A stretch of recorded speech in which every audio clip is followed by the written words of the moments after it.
तो हेलो दोस्तों, स्वागत है आप लोगों का एक नई वीडियो में। तो कैसे हैं आप लोग?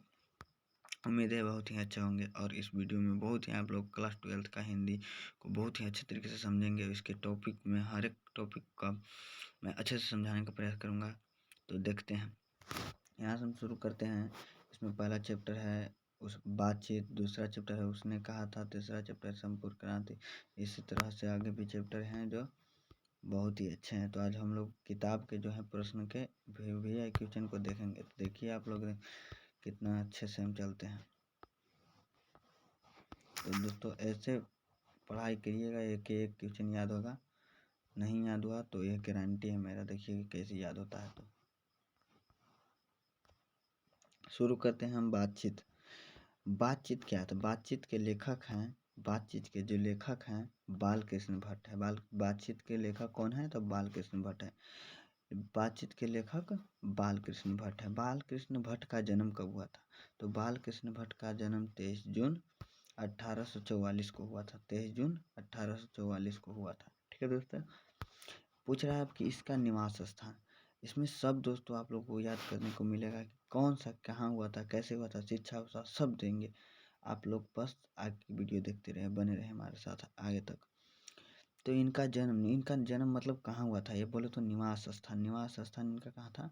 इलाहाबाद प्रयागराज में। इलाहाबाद प्रयागराज में था। माता का नाम इनका पार्वती देवी था। माता का नाम इनका पार्वती देवी एवं यह एक सांस्कृतिक महिला थी, सुसंस्कृत महिला थी। क्या थी? यह एक सुसंस्कृत महिला थी। पिता का नाम था बेनी प्रसाद भट्ट। क्या नाम था दोस्तों? तो पिता का नाम था बेनी प्रसाद भट्ट। यह एक क्या थे? व्यापारी थे। तो आप लोगों से पूछेगा कि लेखक, बातचीत के लेखक कौन है? तो बालकृष्ण भट्ट। जन्म कब हुआ था? 23 जून 1844 ईस्वी को। 23 जून 1844 में। इनका निवास स्थान कहाँ था? इलाहाबाद प्रयागराज उत्तर प्रदेश। इलाहाबाद प्रयागराज उत्तर प्रदेश। इनके माता का नाम पार्वती देवी, एक सुसंस्कृत महिला थी। पिता का नाम बेनी प्रसाद भट्ट, एक व्यापारी थे। तो इतना याद हो गया दोस्तों। अगले क्वेश्चन की ओर बढ़ते हैं। यहाँ से कहता है कि इन्होंने शिक्षा कब कहता है कि शुरू में संस्कृत का अध्ययन करने के बाद प्रयोग में मिशन स्कूल में एंट्रेंस की परीक्षा दी। प्रयोग के मिशन स्कूल में एक एंट्रेंस का एग्जाम दिए थे। ठीक है दोस्तों, आगे बढ़ते हैं। आगे कहता है इनका पेशा था, इन्होंने कई विद्यालयों में अध्ययन का कार्य किया। मतलब कि इन्होंने कई विद्यालयों में पठन पाठन का काम किया। ठीक है दोस्तों, जैसे प्रयाग मिशन स्कूल। क्या है दोस्तों? प्रयाग मिशन स्कूल में कब से कब तक पढ़ाया था? 1869 से लेकर 1875 तक इन्होंने प्रयोग मिशन स्कूल में पढ़ाया था। ठीक है दोस्तों, आगे कहता है कि CAB स्कूल में इन्होंने 1885 ईस्वी में पढ़ाया था। कार्यस्थ पाठशाला इंटर कॉलेज में 1888 ईस्वी में पढ़ाया था। ठीक है दोस्तों, अगले क्वेश्चन की ओर बढ़ते हैं। लेकिन कहता है कि लेकिन उग्र स्वभाव के कारण उन्होंने नौकरी छोड़नी पड़ी थी। उग्र स्वभाव मतलब कि उग्र स्वभाव का मतलब होता है दोस्तों, बहुत ही जो थे मतलब कि पूरे एकदम परेशान वाले आदमी थे। उग्र मतलब कि एकदम डेंजर आदमी जिसको कह सकते हैं आप, ऐसे आदमी थे। ठीक है, इसलिए यह अपने पढ़ाई को छोड़कर, नौकरी छोड़कर घर पर आए। उन्होंने हिंदी प्रदीप नामक मासिक पत्रिका निकालना शुरू किया। ठीक है, उन्होंने क्या किया? उन्होंने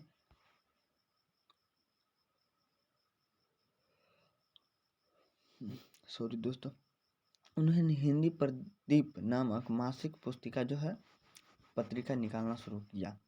इसे वे 33 वर्षों तक चलाते रहे। इसे कितने वर्षों तक चलाते हैं पूछेगा कि मासिक पत्रिका निकालना शुरू किया था जो कितने वर्षों तक? प्रदीप नामक मासिक पत्रिका कितने दिनों तक चलाया गया था? तो 33 वर्ष तक। कितने दिनों तक? 33 वर्ष तक। ठीक है दोस्तों, आगे बढ़ते हैं। इनके रचनाएं हैं कि उपन्यास 100 अजान एक सुजान, रहस्य कथा, नूतन ब्रह्मचारी, उचित जथना, गुप्त बैरी। फिर एक बार बढ़ देते हैं दोस्तों। उपन्यास है इनका 100 अजान एक सुजान, रहस्य कथा नूतन ब्रह्मचारी उत्तीर्ण दक्षिणा और गुप्त बैरी। आगे बढ़ते हैं दोस्तों। और है रसातल यात्रा हमारी घड़ी स्वभाव का अभाव। तो उम्मीद है दोस्तों सभी याद हो गए। एक बार और हम पढ़ देते हैं। रचनाएं इनके उपन्यास है 100 अजान एक सुजान। एक बार फिर से देख लेते हैं दोस्तों। 100 अजान एक सुजान, रहस्य कथा, नूतन ब्रह्मचारी, उचित दक्षिणा, गुप्त बैरी, रसातल यात्रा, घड़ी हमारी घड़ी, स्वभाव का अभाव। ठीक है दोस्तों। अगला कहता है कि निबंध बालकृष्ण भट्ट जी का निबंध माला जो लगभग 1000 निबंध है। निबंध माला जो है 1000 है। कितने हैं? बालकृष्ण भट्ट के निबंध माला जो लगभग 1000 है। कितने हैं? लगभग 1000 है।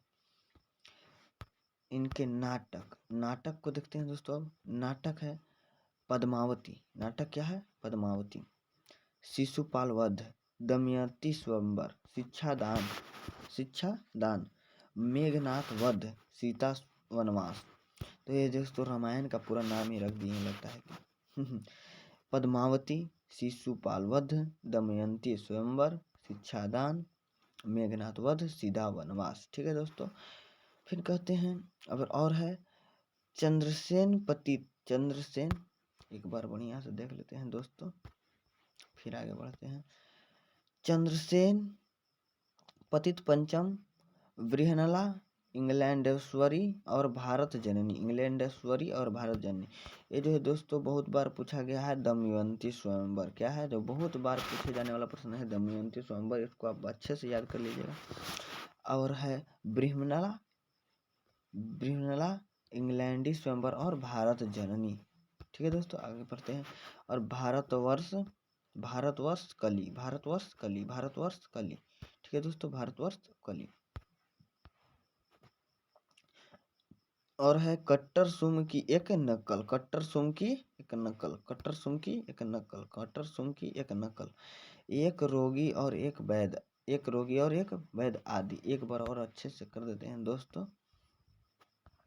इनका जो है नाटक संग्रह है कौन? इनके जो नाटक संग्रह हैं पद्मावती, शिशुपाल वध, दमयंती स्वयंवर, शिक्षादान, मेघनाथ वध, सीता वनवास, चंद्रसेन पतित पंचम, वृहनला, इंग्लैंडेश्वरी और भारत जननी, भारतवर्ष कली, कट्टर सुम की एक नकल, एक रोगी और एक वैद आदि। हो गया ये। इनका मृत्यु कब हुआ था दोस्तों? तो इनका मृत्यु जो है देखते हैं आगे।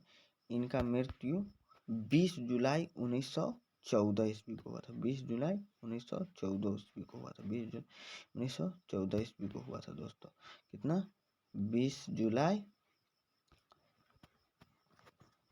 1914 ईस्वी को हुआ था। ठीक है दोस्तों। इनका जन्म पूछेगा तो 23 जून 1844 ईस्वी को। 23 जून 1844 ईस्वी को। तो उम्मीद है बातचीत समझ में आया होगा अच्छे तरीके से। अब हम इसके सारांश को पढ़ लेते हैं। बस आपको और ज़्यादा कुछ पढ़ने की जरूरत नहीं है। एक चैप्टर आपका कंप्लीट हो जाएगा दोस्तों। ठीक है दोस्तों। तो हम पढ़ते हैं सारांश। कथा के प्रस्तुत निबंध बातचीत के लेखक महान पत्रकार बालकृष्ण भट्ट हैं। वे आधुनिक हिंदी रचनाकारों में से एक हैं। वे क्या हैं? आधुनिक रचनाकारों में से एक है। तो पूछेगा कि यह किस काल के हैं? तो आधुनिक काल के। ठीक है दोस्तों। यहाँ तक कोई दिक्कत? आगे बढ़ते हैं। हिंदी रचनाकारों में से एक है।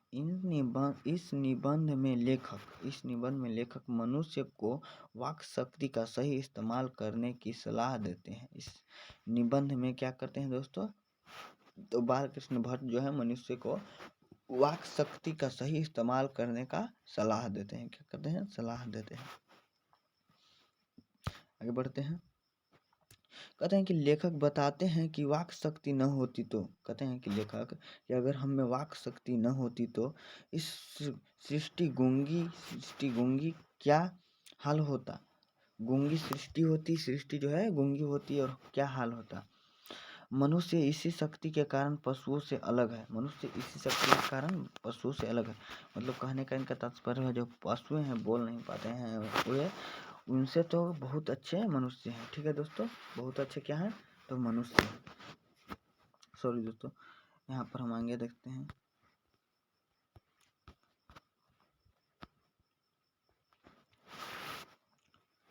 ठीक है दोस्तों, अब हम समझते हैं आगे।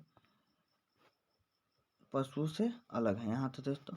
घरेलू बातचीत मन लगाने के लिए एक तरीका है। मानव अपने जीवन में को मजेदार बनाने के लिए बातचीत करते हैं। घरेलू जीवन में मनुष्य अपने जीवन को बेहतरीन बनाने के लिए बातचीत करते हैं। क्या करते हैं दोस्तों? बातचीत करते हैं। खाने पीने, चलने फिरने आदि आवश्यकताओं को पूर्ति के लिए मनुष्य बातचीत करते हैं। बातचीत से हमारे मन की गंदगी बाहर निकल जाता है। इससे हमारा मन हल्का होता है और हमें आनंद की प्राप्ति होती है। बातचीत करने से दोस्तों हमारे मन की जो गंदी बातें होती हैं, चलने फिरने से, खाने पीने बातें, हमारे मन की भड़ास सब निकल जाती है दोस्तों। तो इससे हमें बात करनी और चाहिए। ठीक है दोस्तों, आगे कहते हैं, लेखक कहते हैं आगे कि जब मनुष्य बोलता है तो उसके गुण दोष प्रकट हो जाते हैं। मतलब कि जब कोई मनुष्य बोलता है ना, उसका गुण दोष सब प्रकट होने लगता है। मतलब विदेशी निबंधकार एडिसन और बेन जॉनसन ने भी बातचीत को एक मनुष्य का सही परिचय बताते हैं। क्वेश्चन में कभी बार बार पूछा जाता है दोस्तों कि विदेशी निबंधकार जो है विदेशी निबंधकार जो है एडिसन और बेन जॉनसन बातचीत के बारे में बहुत बहुत अच्छे बात कहे हैं, जो हम आगे पढ़ते हैं। ये बोलते हैं कि 4 लोगों से अधिक बातचीत राम रमैवल कहलाता है। 4 लोगों के अधिक बातें राम रमैवल कहलाता है। मतलब कि 4 लोगों से जो अधिक बातें करेंगे ना, अलग अलग बातचीत करते रहेंगे, अच्छा बात नहीं करने लगते हैं दोस्तों। ठीक है, यूरोप में लोग बातचीत का हुनर आर्ट ऑफ कन्वर्सेशन कहते हैं। ये भी क्वेश्चन पूछा हुआ है दोस्तों कि आर्ट ऑफ कन्वर्सेशन किसे कहते हैं। तो हम लिखेंगे यूरोप में लोग बातचीत करने की हुनर को, यूरोप के लोगों में बातचीत करने की हुनर को आर्ट ऑफ कन्वर्सेशन कहते हैं दोस्तों। ठीक है, आगे पढ़ते हैं। इसमें एक प्रसंग छोड़ जाते हैं, इसमें एक प्रसंग छोड़ जाते हैं, इसमें एक क्या छोड़ जाते हैं तो प्रसंग छोड़ जाते हैं, जिससे कानों को सुख मिलता है। जिससे क्या मिलता है तो कानों को सुख मिलता है, और इसे शुद्ध गोष्ठी कहते हैं। मनुष्य को खुद भी बातचीत करना चाहिए। मनुष्य को क्या करना चाहिए तो खुद भी बातचीत करना चाहिए। मनुष्य को खुद भी बातचीत करना चाहिए। बातचीत का एक उत्तम कला है। बातचीत क्या है तो एक उत्तम कला है। पूछेगा दोस्तों कि बातचीत क्या है, तो बातचीत एक उत्तम कला है जो हमारे जीवन में आनंदमय बनाए रखता है। जो हमारे जीवन में क्या बनाए रखता है? आनंदमय बनाए रखता है। इसमें कुछ प्रश्न हैं दोस्तों, उसको भी हम देख लेते हैं कि कौन कौन सा प्रश्न पूछता है। तो हमारा पहला प्रश्न है, बातचीत के संबंध में बेन जॉनसन और एडिसन के क्या विचार है। तो दोस्तों पहला क्वेश्चन मिल गया हमारा, हम अभी बताए थे। इसका उत्तर भी यहाँ पर है दोस्तों, तो हम उत्तर को साथ साथ पढ़ते जाएंगे, नहीं तो दोस्तों बहुत ही वीडियो लंबा होता जा रहा है। मैं आप लोगों से गुजारिश करता हूँ, इसका जो प्रश्नोत्तर है अगले वीडियो में हम कर आपको ज़रूर देंगे। लेकिन उससे पहले इस वीडियो पर आप 10 लाइक कंप्लीट कर दीजिए दोस्तों। ठीक है, तो 10 लाइक कंप्लीट करेंगे, उससे पहले इस वीडियो पर 10 लाइक कंप्लीट हो जाएगा तो हम आप लोगों को एक नई वीडियो, इसका प्रश्नोत्तर जो होगा, प्रश्नोत्तर को कर हम आपके लिए अगले वीडियो में प्रस्तुत करेंगे। तब तक के लिए धन्यवाद। जय हिंद।